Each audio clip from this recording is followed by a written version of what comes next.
సాయి కిరణ్ దగ్గరికి వెళ్దాం. సాయి కిరణ్, ఏంటి జూబ్లీ హిల్స్కి సంబంధించినటువంటి అప్డేట్స్ ఏంటి? 7 రౌండ్లు కంప్లీట్ అయింది. కాంగ్రెస్ పార్టీ ప్రతి రౌండ్లోనూ ఆధిక్యం కనబరుస్తోంది. ఓవరాల్గా 10 రౌండ్లు ముగిసేటప్పటికి ఎంత మెజారిటీ వరకు ఎక్స్పెక్ట్ చేస్తున్నారు? ఏంటి సిచ్యువేషన్?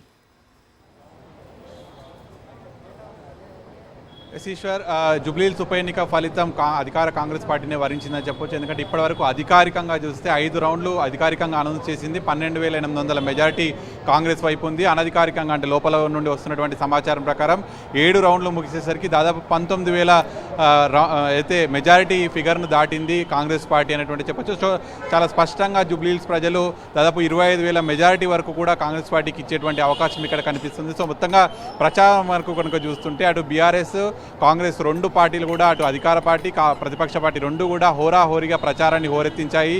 ఇది కాంగ్రెస్ పార్టీ 2 ఏళ్ల పాలనకు రెఫరెండంగా కూడా అటు ప్రతిపక్ష పార్టీ కూడా చూపించింది. అటు 10 ఏళ్ల బీఆర్ఎస్ పాలన లేకపోతే 2 ఏళ్ల కాంగ్రెస్ పాలన, ఎవరికి ఓటేస్తారు బీఆర్ఎస్ ప్రజలంటూ కూడా అటు బీఆర్ఎస్ వర్కింగ్ ప్రెసిడెంట్ కేటీఆర్ హోరెత్తించారు ప్రచారాన్ని. సో మరి అటు ఎవరైతే జూబ్లీహిల్స్ ప్రజలు మాత్రం కాంగ్రెస్ పార్టీకి ఓటేసినట్టయితే ఇక్కడ మనకు మొత్తంగా కూడా మెజార్టీని బట్టి చూస్తున్నాం. సో మొత్తంగా ఇక్కడ కొన్ని సర్వేలు కావచ్చు, కొంతమంది పొలిటికల్ విశ్లేషకులు చెప్తున్న దాని ప్రకారంగా గుణంగా చూస్తే ఇటు కాంగ్రెస్ పార్టీకి మెయిన్గా అటు అభ్యర్థి నవీన్ యాదవ్ అనేటువంటి వ్యక్తి చాలా ప్లస్ పాయింట్గా మారాడు. సో అతను స్థానికంగా అతనికి చాలా బలం ఉండడం, అతని బీసీ కమ్యూనిటీకి చెందినటువంటి వ్యక్తి కావడం, ముఖ్యంగా అతను గతంలో 2 సార్లు పోటీ చేసి ఓడిపోవడం సెంటిమెంట్ వర్కౌట్ అయింది. అలాగే అతనికి స్థానికంగా కూడా పెద్ద ఎత్తున బలం ఉండడం, ఇదంతా కూడా అధికార కాంగ్రెస్ పార్టీ అతనికి సీట్ ఇవ్వడం. సో అతను సీట్ ఇవ్వడంతో అతని విజయం ఖాయమైందనేటువంటిది కూడా చెప్పొచ్చు. అలాగే ఒకవైపు బీఆర్ఎస్ పార్టీ కూడా ప్రచారంలో పెద్ద ఎత్తున ప్రచారం చేసింది. కాంగ్రెస్ గెలిస్తే మీ ఇంటికి బుల్డోజర్ వస్తుంది, హైడ్రా అనేటువంటిది ఏర్పాటు చేసి పేదల ఇళ్ల మీకి బుల్డోజర్ను పంపిస్తుందని చెప్పి కేటీఆర్ పెద్ద ఎత్తున ప్రచారం చేశారు. దానికి కొంత నామినేషన్ల ముందు వరకు బీఆర్ఎస్ పార్టీకి కొంత ఎడ్జ్ ఉంది. కానీ ఎప్పుడైతే అటు సీఎం స్వయాన కాంగ్రెస్ పార్టీ నుంచి రేవంత్ రెడ్డి రంగంలోకి దిగడం, మంత్రులంతా ఇన్ఛార్జీలుగా తీసుకోవడం సమిష్టి విజయంగా చెప్పొచ్చు.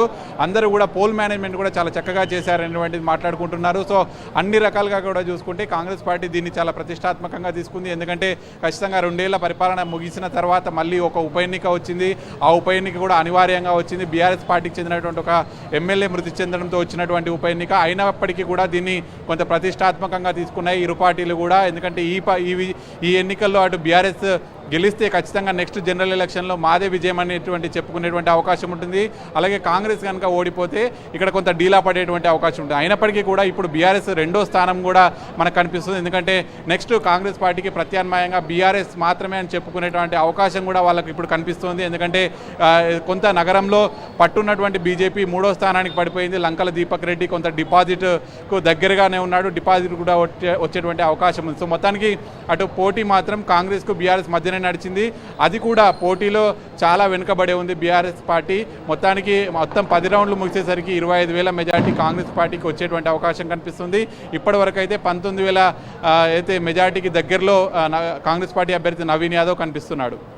ఎస్ సాయి కిరణ్, మరిన్ని అప్డేట్స్ కోసం మళ్ళీ మిమ్మల్ని కాంటాక్ట్ చేస్తాను. ఇప్పటికే కాంగ్రెస్ పార్టీ కార్యాలయం వద్ద సంబరాలు కూడా మొదలైపోయాయి.